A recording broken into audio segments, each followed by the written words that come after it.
You're listening to If Only I Were Wiser podcast, where Raina Wilson brings together wisdom and raw life stories to provide encouragement and truth.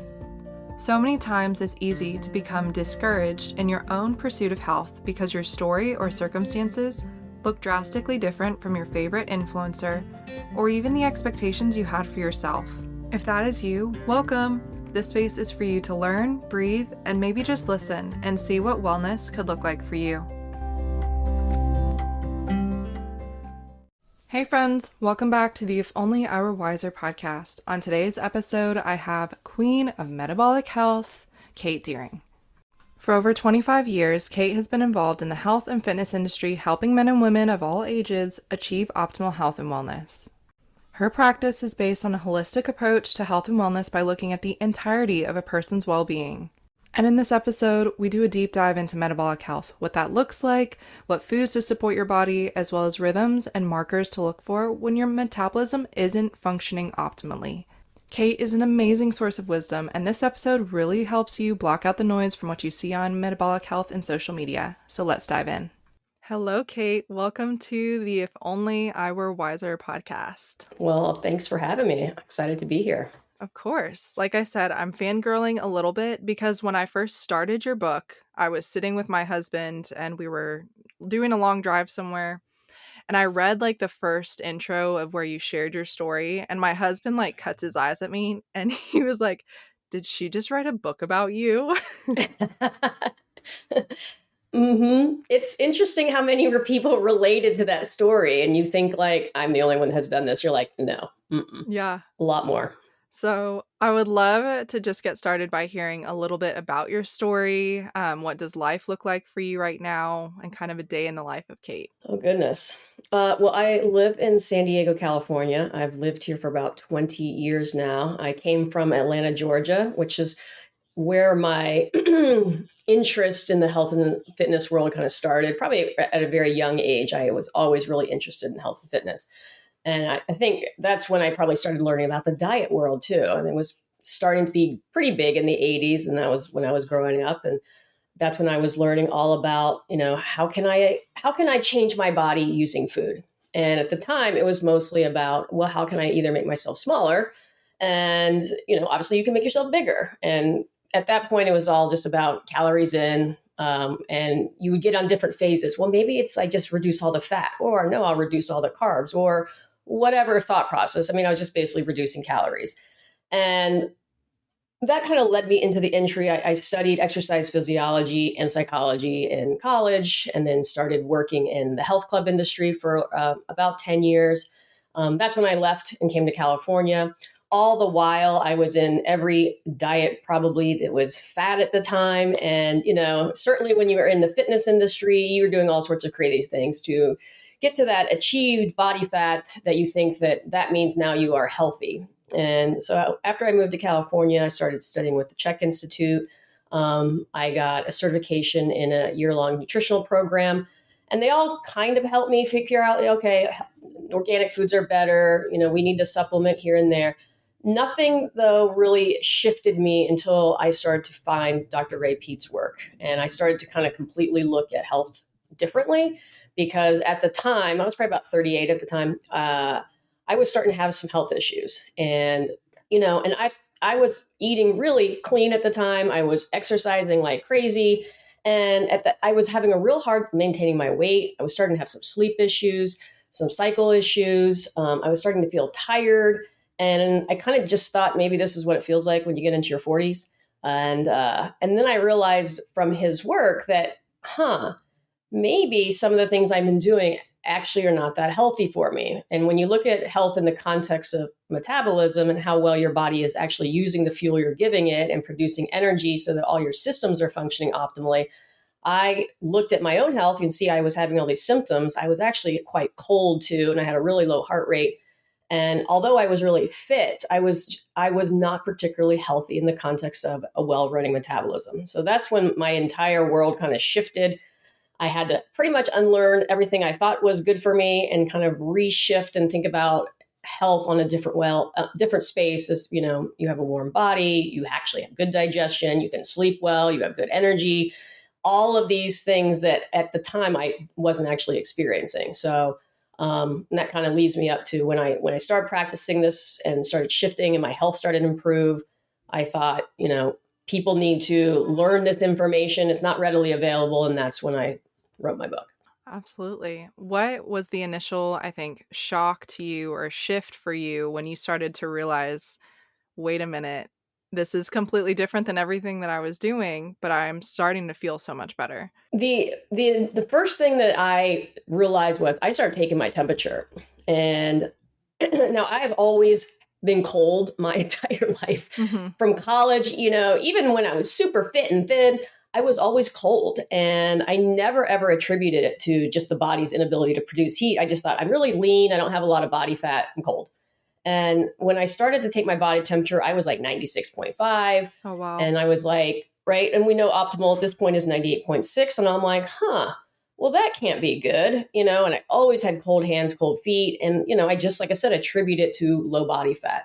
And so when I started to actually work on improving my temperature, and that meant I was starting to eat differently, I laid off a lot of my activity. I mean, I used to work out 2 hours a day. At this time, I was teaching boot camps and had tons of clients. And so, I was super overly active. At the same time, my body was always achy and sore and, stiff. And, again, I just attributed that, well, that's what happens when you're fit and you exercise all the time, not really realizing that was not a good thing, essentially. And so when I started to warm myself up and takes a little bit of time off and not train as crazy, still trained, I was surprised how much better I felt. I wasn't sore. I started to sleep better. My skin looked better. My cycle improved. And so it was just this interesting transition without me having to specifically address any of these things other than let's just allow your body space and time to kind of figure itself out by giving it better foods and see what happens. And voila. It's a slow transition for sure, like as I'm starting to realize, but I would love to dive into metabolism, and not metabolism in the sense as I'm sure you've heard in the fitness and health industry. Like metabolism, I feel like when I first stepped into this space was the sexy word. It was the boost your metabolism, do all these things, not really realizing how it worked. Right. Or how I could optimize my metabolism. So I would love to just start there of how would you describe this? What does optimal functioning look like? Yeah, and I think that's a good point. I think, and I thought the same way because you read articles all the time. 5 things to boost your metabolism, and they'll list things in there like cayenne pepper or cinnamon, and kind of these things that you're like, oh, I'll just take a bunch of this and my metabolism will be higher. And it doesn't really work that way. So metabolism is basically how well your body is turning food into energy. And, it's basically encompasses and it runs all the systems of your body, right? So that's the total of your metabolism is how much energy it takes to run every system of your body to do everything you need to be doing. We'd all like to utilize more energy, but for our body to utilize it in the way that's going to work for us, we've got to make sure there's adequate food because that's how we run. And so we don't run on air. Yeah. We run on fuel, and our fuel is food, nutrients. We need water, we need oxygen, we need thyroid hormone. All those things are necessary for us to run at an optimal level. And so that we have enough energy to support our systems. When we start kind of either eating less or we start doing more than our body is getting in for as far as food, right? I always refer that to as a stress. So anytime that we don't have enough fuel to meet our demands, a stress is induced in our body. Because most people, you'll say, well, I'm not stressed, but they're eating 1,200 calories and they just think, well, I don't have a lot of stress in my life. I'm like, yes, but right. Fat loss in itself is a stress in your body. So if you are in some level of deficit, that is a stress on your system because it has to shift. And again, it's not necessarily a bad thing to have that happen, but it's only bad when you are staying in that state chronically all the time and you keep doing more and more and more, and you're eating less and less and less. And at some point in time, your metabolism, or I'll refer to it as your basal metabolism, and that's how much body energy your body burns at rest, starts to adapt to your lower energy intake. And when it starts adapting, that's when you start seeing symptoms. So a slower metabolism, meaning your body is now doesn't have enough fuel to just meet its demands at rest, right? So then all of a sudden the system says, well, you're not bringing enough food in, so we won't have as good of hormonal function. So that could look like PMS, low fertility, no libido, or maybe we'll just slow your digestion down because actually that doesn't work well under stress at all. So maybe you start getting bloating or leaky gut or SIBO or all sorts of other things start occurring. Maybe you are just unable to gain muscle mass because you don't have enough fuel come in. It can affect your mood, depression, anxiety, or all symptoms of a low metabolism. It can just affect your entire nervous system. So you might just feel fatigued all the time. I think if we kind of go back and to a lot of things like chronic fatigue and fibromyalgia, 99.999% of those people are also hypothyroid or subclinically hypothyroid or have some sort of metabolic thing going on that their body is unable to produce enough energy to keep them going. And it could be a bunch of different mechanisms of why that might be occurring, but those illnesses are a symptom of a body that is unable to produce enough energy. And so people get confused, I think, because they'll go out and do a lot. I'm going to go run a marathon and work out like crazy. And that was kind of my mentality to boost my metabolism. So I'll burn more calories. And yes, you will burn more calories. But if you do not provide your system with enough energy to do those tasks, it will adapt. And it adapts by slowing down your internal functions, right? You have this adaptation because your body's number one job is just to keep you alive and not to have you thrive. And so it's always going to shift how the energy is being used. And if you start doing a lot, more exercise, more everything, it says we've got to keep up with you. So we're going to shift our energy to do those things. Whereas these other functions in your body, like having your period properly or digesting right or all these other things, become not as essential. You will still live if you have a really painful period, and you will still live if you have really crappy digestion. It sucks, but you will still live. And so your body is always signaling to kind of slow those things down when you need other, you have all these additional stressors externally on your body.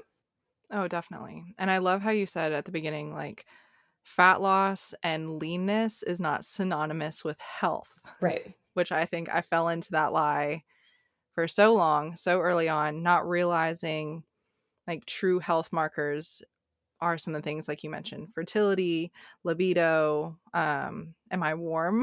Like, do I just run warm? Exactly. So those are all definitely a shift in my own story, trying to navigate like, okay, what does health look like?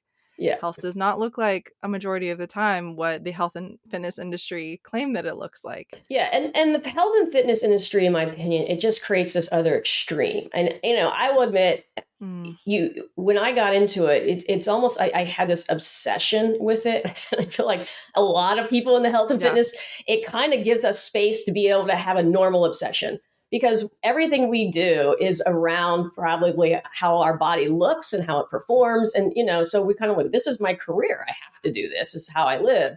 And again, I don't want to take from that because, not everybody is like this and there is a healthy balance. But I think particularly women get stuck because we get to these unhealthy standards. We want to get lean and we want to stay there all the time, and we'll do anything to get there because, yes, our physique is our basically business card. And so you do get stuck in that space. And I know I did. And it does work for a good amount of time as well. That's the other problem. You can kind of live in that space. I certainly did almost through my 30s. And then all of a sudden it was like, this was not working for me anymore. And it also becomes, it becomes a struggle because it's like all you can do is think about like, oh, I got to eat that and I can't do this and that's going to make me, and it's just an unhealthy space to live in. It comes kind of exhausting. And I was like, there has to be a better way to live and be able to have this balance without just being exhausted by trying to perform and be this perfect size all the time. Because that, quite honestly, just doesn't work. Yeah. And I think the carb conversation definitely comes into this conversation, because I think that was one of the biggest things that I still hear from people and talking with friends and clients is like, oh, well, to boost my metabolism, like I should just cut out carbs and I should go keto because it does this, this, and this for my health. When, like we both know, it does quite the opposite. So I would love to just dive in there and kind of dissect, like, why do you think, first of all, carbs get a bad rap, and why actually they are crucial to help the body and metabolism function optimally? Yeah, I mean, that's a great question and a very important one today in the world of everyone wearing a continuous glucose monitor. People think that I think carbs are the enemy is because if they completely remove carbs from their diet, they will lose weight. And it's usually because they go into a calorie deficit. So if you remove an entire food group, right, then you are going to most likely eat less. That's most of the reason why people are losing weight. And it's just easier, I think, for some people just to say, I won't have any of them than to be able to choose good ones, bad ones, or beneficial ones, or whatnot. Mm, And so I think they just say, I'll eliminate them all and I will lose weight. And they do. Exactly what happens to them. yeah. Or if they even minimize them, right? They just eat vegetables. But ultimately, yes, you are still eating in a deficit, and that will make you lose weight. Just because you're losing body fat doesn't mean your metabolism has increased. It just means that you have now shifted into lipolysis, where your body is now using different energy to kind of run itself, but it's coming because you're ingesting less food in general, right? That there's no magic here. You are in a deficit. So you can't eat copious amounts of fat and protein and think if you're not in a deficit, you're going to lose weight. You won't. And so you're going to gain weight. It's just easier, right? It's hard. It's usually much harder to overeat chicken all day long. Um, Yeah. so I think that's the main reason. And usually when people say they give up carbs, they're giving up things like cookies, or they say I'm giving up all sugar. But yeah, they're giving up cookies and cakes, and all of these things actually also have fat in it too. So they're actually giving up very highly caloric foods. And that usually results in, again, weight loss, right? And so that is a strategy that certainly can work. What ends up happening to these individuals is over time, that approach usually isn't sustainable. I mean, certainly there are people that can go on a keto diet or even these carnivore diets and be successful for long periods of time. And I think that takes Mhm. an immense amount of willpower, and maybe they've, had this significant results and so forth, and more power to them. I think you should do whatever works for you. For me, I think it's a hard diet to live in today's world. So it would be nice, I think, to have some carbohydrates here and there. Plus the fact that, look, your body does prefer to use carbohydrates as fuel. It's usually the first fuel it will use. It's your quick energy source. It's what helps essentially your metabolism run more optimally. Like your metabolism runs best on utilizing glucose as energy. As soon as you start using fat as energy, again, and you can, there is a metabolic shift. You have lower thyroid function. You actually will start having a slower metabolism. There is an adaptation process that goes on there. Of course, your body can start using ketones and so forth and so on, but there will be a level of adaptation at some point in time. And so usually you find is those people don't do as well under a stress state. If you are not in a very stressed state or so forth for a long period of time, you might be totally fine. But what you'll find is people that go on low carb diets, if they experience something, usually something pulls them out of that kind of lifestyle. And it's usually some sort of stress, right? Something stressful happens to them. They want quick energy. Their brain is like, we need carbohydrates, right? We need sugar. We want it now. So that screaming brain will overtake it. And then finally they'll just go and binge or eat everything in sight, and then try to get back on their diet. And then they just go through these sequences continually. So that's what I see, right? Usually when there's a level of Mhm. restriction with carbohydrates, you start seeing a binge restrict cycle, and it just doesn't work well for the system. And, people always like to talk about this study done on rats that showed that the rats chose sugar over cocaine, and that's why it's so much more addicted than cocaine. And what the study really showed is if you restrict the sugar for long periods of time and only let them have it for like 2 hours a day, yes, it would create this level of addiction process where they would over consume it. But if they actually got it throughout the day, that never happened, right? They never Right. had these kind of addictive type things where they over consumed it. And it happens the same in the human. If you give a human adequate good carbohydrates, and again, we have to state what those are, right? These are like nutrient-based fruits and roots and milk and honey, right? Like carbs that have nutrition and aren't filled with a bunch of other garbage. We're not talking about processed carbohydrates here. But if you give that to someone throughout the day, all of a sudden that binge like quality or the addiction feeling that they think they're having goes away, right? So we cannot correlate them with a drug. If you did cocaine, that wouldn't happen. If you were doing cocaine all day, yeah, you probably want more cocaine, and it would lead to other things. So it isn't anything like that. And at the same time, yes, does sugar light up your dopamine or your areas in your brain like cocaine does? Yes, it does. So does joy and happiness And puppies. and Yeah. puppies. Right. Anything that makes you happy will light up that area in your brain. So there's all these correlations that go on with no context around them that people take this little blip it and go, here you go. This is what it means. I'm like, it doesn't mean that. You need to give the entire story, and then we can make more sense of it. Yeah. Kind of on this theme of misconceptions, because your book touched on it. You mentioned it right now, fruit. Because that's a whole other thing right now I'm seeing blasted across social media is fruit is the devil, like sugar is poison. So I like to kind of dive in there and just unpack that. Gosh, I mean, there's so much to say about fruit. And I don't know if that's coming because people are using like continuous glucose monitors. They're eating a piece of fruit and they're going, I have a blood glucose spike. I shouldn't eat this ever. And for your listeners that don't know, I mean, continuous glucose monitors are these mechanisms you stick on your arm, and then you can basically get your blood glucose every 5 minutes if you want it. And it will tell you how your life is responding, your blood sugar is responding to your life, or how you respond to any sort of carbohydrates. So I think from that, one thing I've learned is a lot of, first off, let's go, anytime you go on a low carbohydrate diet and you reintroduce carbohydrates into your diet, you are going to have glucose spikes. Right? Going on a low carbohydrate diet itself is going to create some level of insulin resistance. So you actually will respond to carbohydrates much slower. So I've seen this on social media all over the time. All these low carb people, and then they start eating some level of sugar, and then they report their blood sugar levels, and they go, look, this is totally spiking me in unhealthy levels. And I'm like, well, the truth is, if you are actually healthy, it wouldn't have that response. That's actually, yes, an abnormal response, right. But it's probably because you don't consume carbohydrates ever, and now you're adding it back in. You're getting a very slow response. So you're going to see a higher and longer blood glucose marker. Fruit in itself, sure, it's good. Carbohydrates are going to make your blood sugar elevate. They're supposed to do that. That is a normal response, right? You should have that happen. You should have insulin rise, and it basically shuttles it into your cell.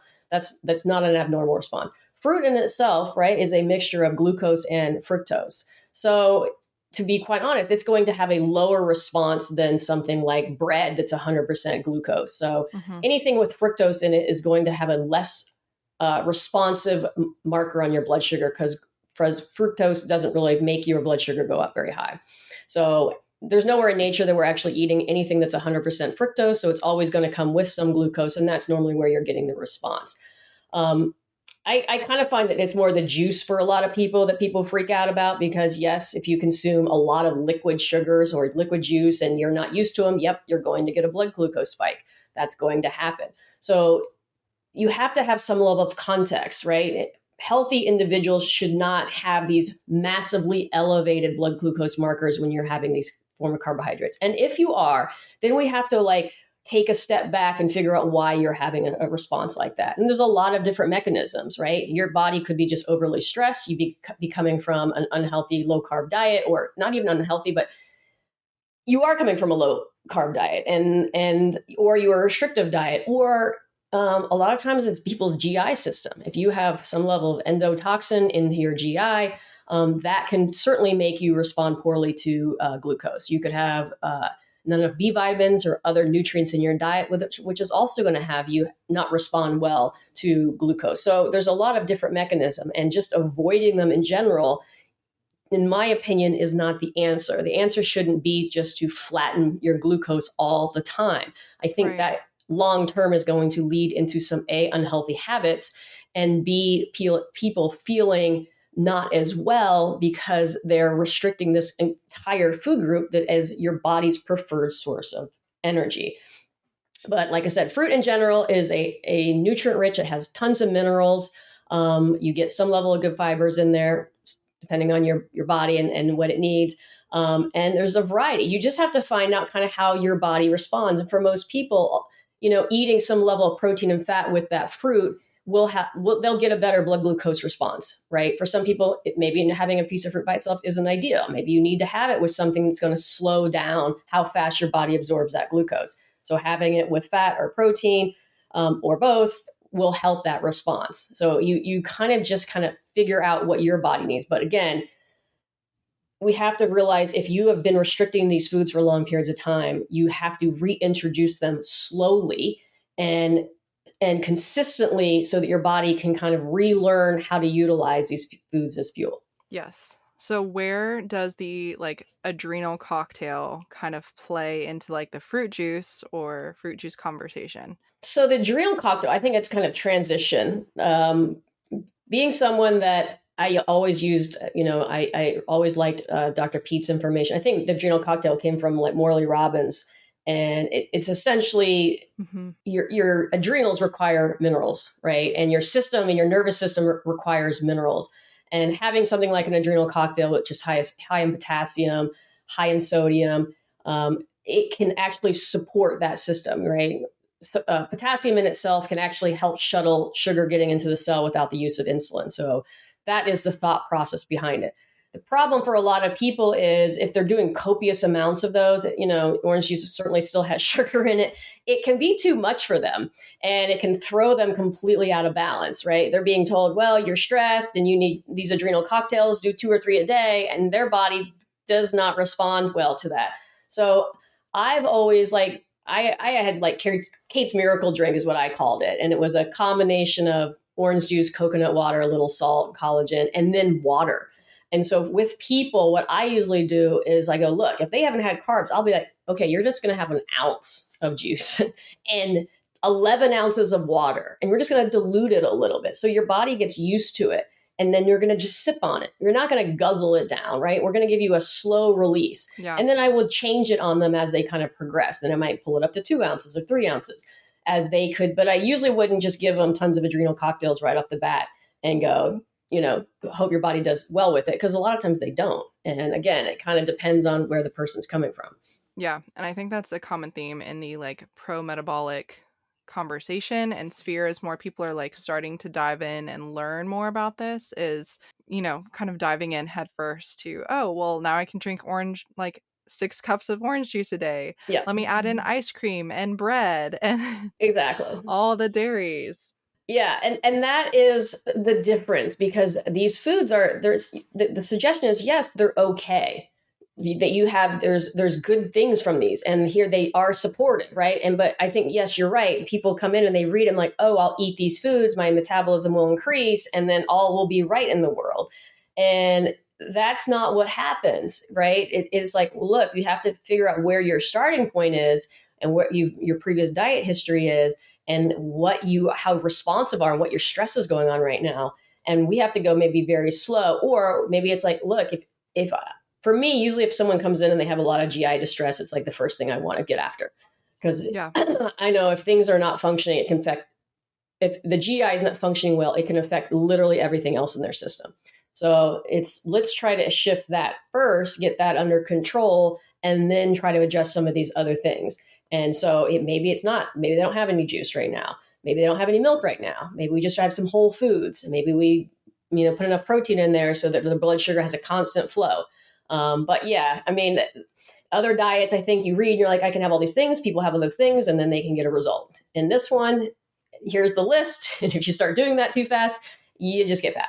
Yeah. And I think a lot of people are upset because they're like, I gained all this weight. But on the other half of that, it's like, well, you added butter to everything. You were pounding the milk and just drinking orange juice and coconut water all day. Like, it wasn't this slow progression, like you said, because it may be for you starting out with a dilution of these whole food groups, especially coming from a deficit space. Exactly. Yeah. I mean, you have to take your current situation into consideration. And it's like, you might need, right? So you might realize, you are a 40-year-old woman who weighs 150 pounds. And really for your body to function optimally, you might need 2,200 calories. But if you're eating 12 right now, and it's just protein and fat and barely any carbs, and you just go ahead and shift to 2,200 calories and having all these carbohydrates in there, your body is not going to like that. And be quite honestly, when I got into this approach, I did a 180 shift as well. I did gain some weight. I had all these adverse reactions. And so, I get that. I get why people do that, is kind of our like dive in with 2 feet yet. And sometimes it can work, and sometimes people can do it and they do gain a little weight, but they feel so much better. They don't really care. And then they can take a little bit of time to get the weight off.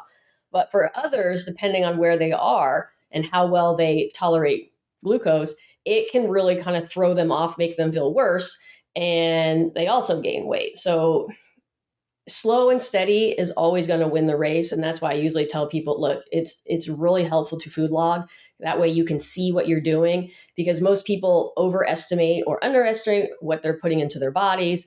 And so, they think they're doing this, or they forget this bite of food, or they forget that, but ultimately, if you go from a 1,200 calorie diet to 2,200, that is a massive calorie increase. You could put up to a couple pounds a week doing that. And if you keep doing it, right, you're just going to keep on gaining weight.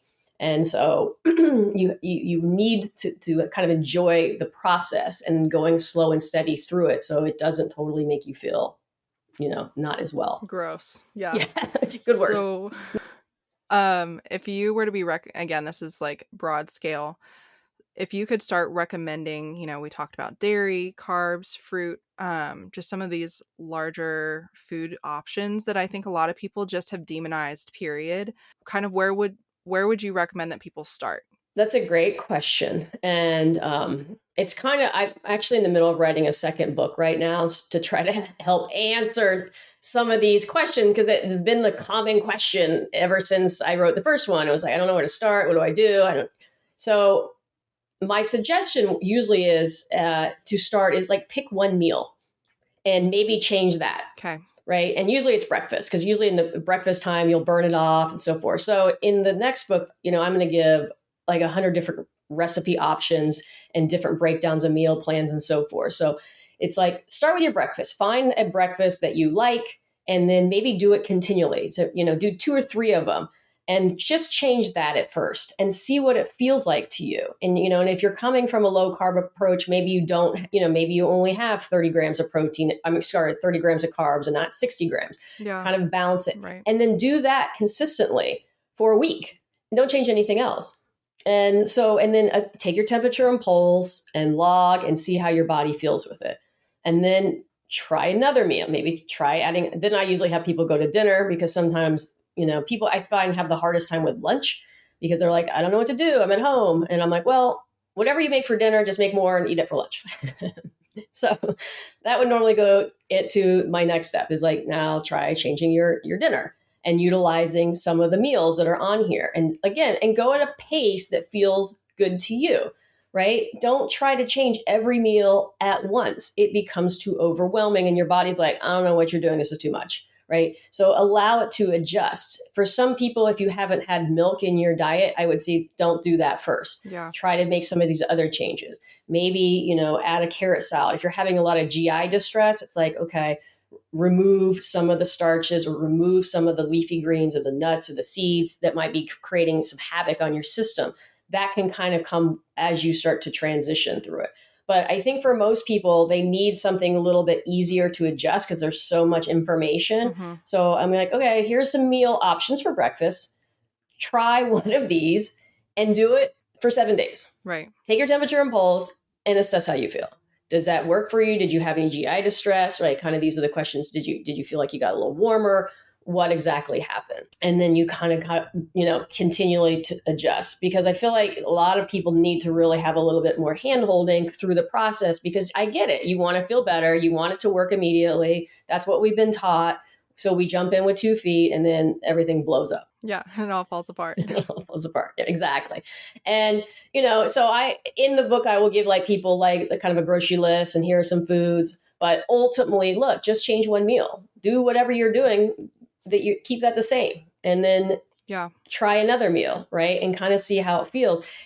But at the same time, you also want to figure out how much you eating right now. Like, that's important, right? We need to know if you're eating 1,400 calories, well, then we probably need to stay on that same page, and we need to create a diet plan that's 1,400 calories for you, whatever that looks like, and then maybe slowly change it.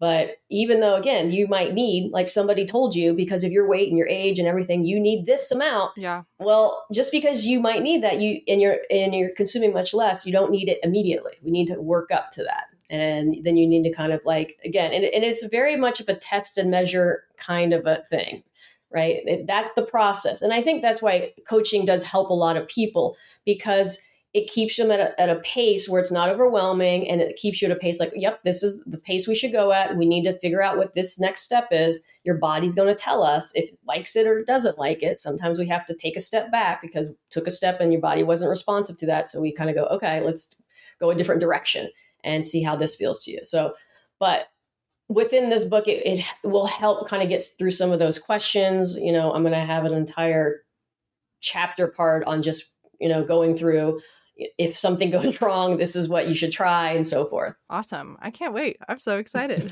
That it is a process, though. I tell you that. Oh, I can imagine. And I even had the conversation with friends, like, even if a meal is too daunting, like, switch a snack. Like, instead of your like mid-morning breakfast muffin or scone or whatever. Okay, so like, what about some beef jerky and raw cheese? Or, like, if you can't even start with a meal, like, let's address your snacks. And even one of the first things that I added personally was a raw carrot salad. Yep. Yeah. And that was where I needed to start, just for my own mental, emotional, and physical health. Yep. And I think that's a great way to come in. And even, I've worked with people and not even changed their diets. And I added my Kate's Miracle drink. And I'm like, look, instead of you drinking your 4 liters of water through the day, we're going to cut that water. We're going to have a little bit of juice. Yep. And what ends up happening is we get them down to like a liter of water. And then, with some juice, and they feel better. They're more, they don't pee 50 times a day. Their energy's better. Right. They feel more stable. And they just change that one thing over time. And so you don't have to do everything to get results that you want, right? There is a level for people. You don't have to give up everything. And I definitely have a thought that I always want to do the least amount to get the best result, right? And so if we can change things slow and steady, and you've changed a few things, you're like, you know what, I feel pretty good. I still want to eat my salad and my nuts or whatever. I'm like, okay, I'm not here to tell you that you can't do that. Do that. See how that feels. If you have another shift, then we can make some other adjustments, because your body will change as you get older and more stress and things come into your life. But the important thing is that, you're getting the result you're looking for and doing it on your own path. And you don't have to give up, if you're nuts, if you love them, then go for that. But, if you're having a lot of GI distress and every time you eat nuts, you have, more GI distress, then maybe we take those out for right now. Might be a factor. Exactly. Mm-hmm. Yeah. And like you said, like, people don't understand like some of the misconceptions, because they want to go into nutrition with a black and white mindset of, first of all, like, you probably shouldn't be, waterlogging yourself. Like, that's, yes, hydrate, but not to the extent that you're flushing out all of your electrolytes and minerals. And the same thing that I thought was super interesting in your book was like the big salads, like, that's a whole rave right now, is big leafy greens. So I would love to hear just about like your stance on overpounding the vegetables. I know that one is because I lived on big salads, 2 big salads a day. And I don't want to say that big salads are a bad thing, but in the context of trying to sometimes, not for most people, if they have a lot of GI distress, eating a lot of raw leafy green salads doesn't seem to help them. For people who are like, yeah, but it's a nutrient dense. And I think this is why people like salads and leaves. Nutrient dense with low calories, basically what they are. Lots of fiber. And so, who shouldn't think that's like the best food on the planet? Well, anyone that has a lot of GI distress isn't. And if you are in a really stressed state and your GI is compromised because it's underfueled and energized, right? What we need to understand that anytime you're stressed out or in a stress state, or your body's not getting enough energy to meet its demands, your GI system just goes into the gutter. It does not work well in the sympathetic state. It doesn't. It works in a parasympathetic state. And if you can't get into that state because you're just stressed out all the time, you're going to have GI distress. You're going to have bloating and undigested food. And, maybe you're not breaking it down. So that means you're not absorbing the energy. It's just going to perpetuate you in that stress state. And then you're going to pile in a bunch of leafy salads that have no energy, right? Your body needs energy, no energy. And then they take an enormous amount of energy to break down and extract the nutrients, process. Right? So we're basically trying to get all this nutrition out of a food that we can't even break down at this point. So it would not be an ideal food for somebody in that space.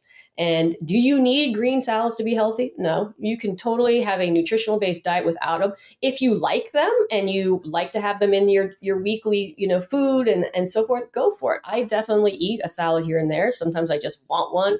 I will have them as a side salad. I have no problem with them. It's just if you are having a lot of distress, it's not going to be an optimal food for you in that space. And I find that a lot of women, more than anything, they get into that and their body is so under energized, but they're still thin, they're still lean, but they have what I refer to as kind of the salad breakdown belly, meaning they just feel super bloated all the time. They kind of have this pudgy belly because of their body just cannot break all this stuff down. So as soon as we kind of start removing these things or limiting them, or even if we just cooked all those green vegetables so that they are at least somewhat broken down before you start eating them, we seem to get a better response. Yeah. And at that point, it's kind of a wash to begin with, because like you said, you're not absorbing the nutrients that you're trying to eat because you don't have energy to process them to begin with. Exactly. Right. I mean, and that is the thought. Like, look, food is only good is only as good as you can break it down and absorb it. Right. You can eat the best food on the planet, but if you are not breaking it down and absorbing it, doesn't matter. Yeah. It's irrelevant. Right. So, so we have to think of it more than just look at that food as so nutritious but it's so much fiber in there. Your body just can't extract anything from it. Right. It's going to take so much work. So, like I can still use salads though. I mean, for someone that's really healthy and they've worked on increasing and supporting metabolic rate, and now maybe they want to go into a slight deficit to try and lose a little body fat, certainly we can use things like a salad and other foods that maybe aren't recommended in the beginning to help facilitate that process. Yeah. But at that point in time, I already know that they can break some of this stuff down. Their body can utilize it optimally and it can work for them in the context of what we're trying to do. I still wouldn't recommend it every single day, twice a day like I used to eat, but you can still add it in and use it for, whether it's just going to make them feel more full while we go into the slight deficit. Because when somebody gets to that process, the goal is always, look, we want to lose body fat, but I don't want you to feel like you want to murder everybody. Right? Yeah. We want to do it in a happy place. We want to feel sustained. We still want to be able to sleep well. I still want your energy to be well. And so if we can get to them and have them have that experience, then it's a much more enjoyable process. And they don't want to feel like they're going to go and binge on something and ruin, their entire week's worth of restriction. Definitely. And I think this makes a perfect transition because one of our listener questions was on this topic of fat loss. And so she had said she had her thyroid removed, but her endocrinologist said that her metabolism may still be too slow for fat loss.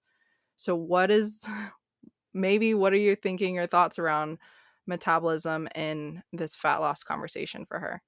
Okay, so I'm going to assume that they put her on thyroid medication if she had a thyroid removed. Yeah. Okay. Right. So she's on thyroid medication, and her endocrinologist said that she can't lose fat now because her metabolism's. I guess so. Okay.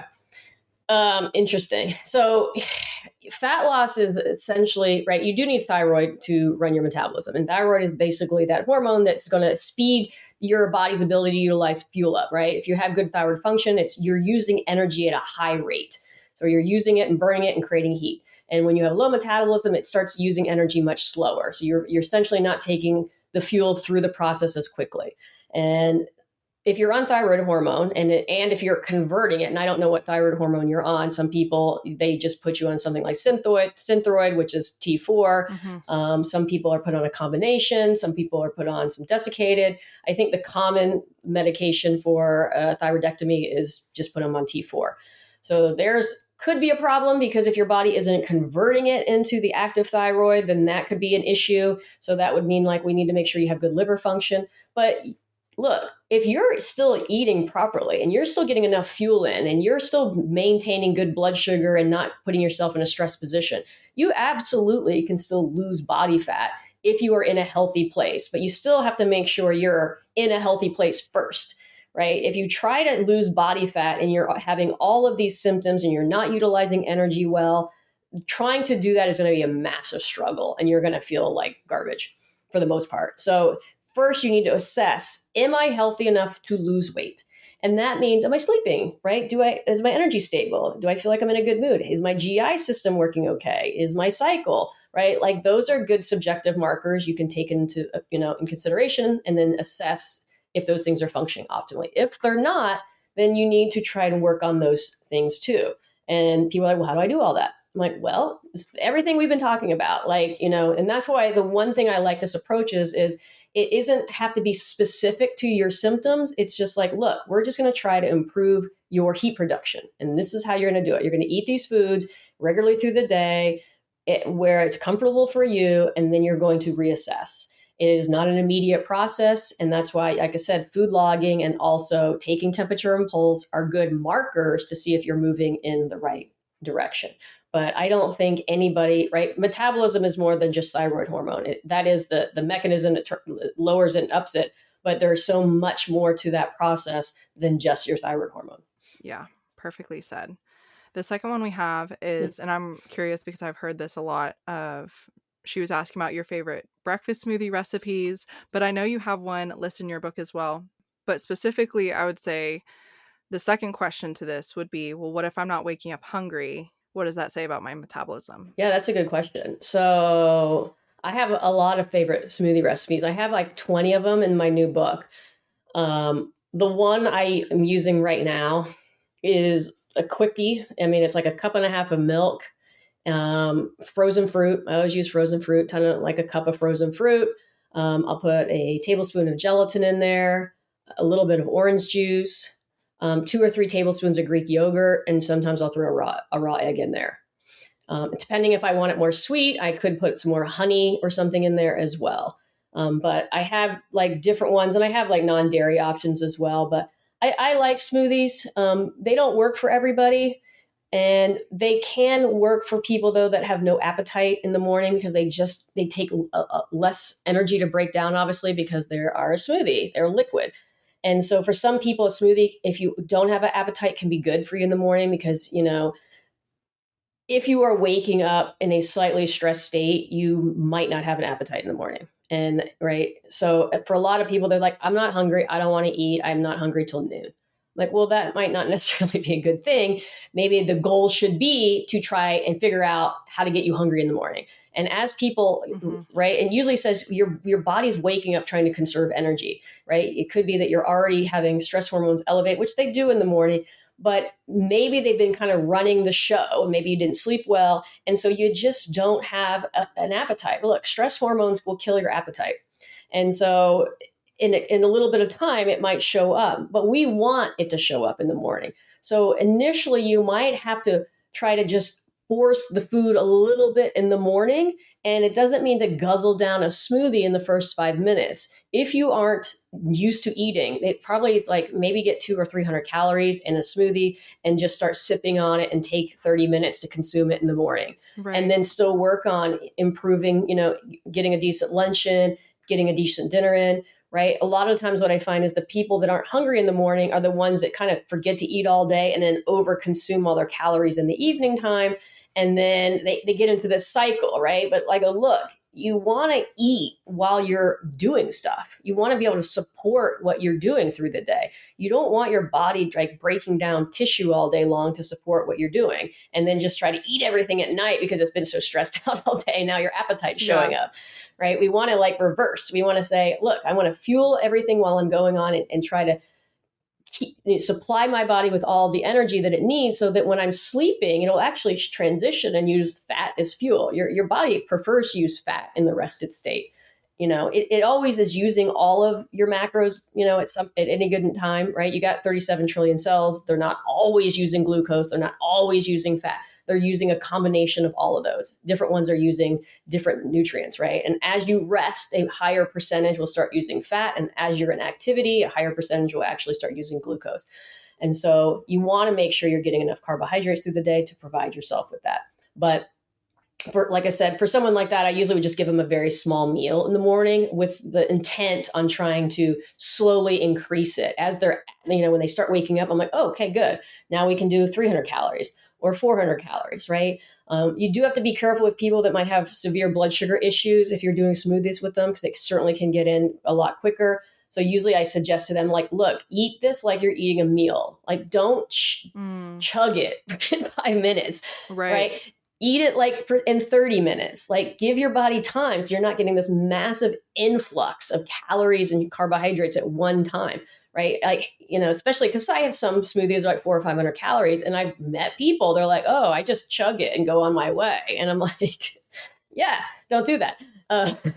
Your body doesn't like 500 calories all at once. It wants to have time. So, if you opt to do smoothies, don't consume them so quickly, right? Like, take your time in consuming them, slow and steady, and you will get a better response. Oh yeah, I love that. Definitely is going to help you feel less like a whale, Yeah, you won't get that massive blood sugar spike. Yeah, if you put your CGM on, one way to get a great blood sugar spike is to make a high carbohydrate smoothie and chug it in 5 minutes. There we go. Well, now we know what not to do. Mm-hmm. Yeah, exactly. Well, Kate, this has been such an awesome conversation. I would love to just share where a community can connect with you. Your book, I've loved it, and I'm super excited for your next one as well. Well, they can find me on Instagram and Facebook at Kate Deering Fitness. They can go to my website at katedeering.com, and it has like a series of articles and tons of other podcasts on there and information. And of course, you can get my book on a lot of different avenues, primarily like Amazon is How to Heal Your Metabolism. And hopefully the new book will be complete by the end of the year and then out sometimes next year. Yeah, can't wait. I have one more closing question for you that we close with all of our guests, just because this is a place where we hope to share wisdom. And I've learned so many things just reading your book and through this conversation. So if you could provide any wisdom to your younger self or for a community that is listening, what would you share? Whoa. For my younger self, wow. I guess the biggest thing is to not be so hard on myself. And I think we are, and especially in today's world, especially with all this social media, I'm like, look, live your life. You're going to make mistakes, learn from them, adapt and shift, and just kind of like enjoy it along the way. Nobody here is perfect. You don't want to be perfect. It's all about imperfection and finding the beauty in that. And so if you can kind of live your life that way, it's certainly going to be a lot easier and a lot more fun. Oh, definitely. Kate, this has been such an awesome conversation. Thank you so much for sharing your time and wisdom with us. My pleasure. It was fun to be on here. Yeah. Well, guys, this has been an awesome conversation. I'll link all of Kate's amazing resources for you, and we will catch you on the next episode. Thank you for listening, friend. I hope you enjoyed the episode. If you don't want to miss any wisdom or encouragement, be sure to subscribe to the show. And don't forget to rate and review. Your feedback means so much and helps our community grow. If you're looking for more wellness wisdom and free resources, head over to livingwiselywell.com or get connected with me on Instagram at wiselywell. And if you're looking for a break from the hurried health lifestyle, check out my Return to Rest resource for tangible ways to slow down and finally find rest.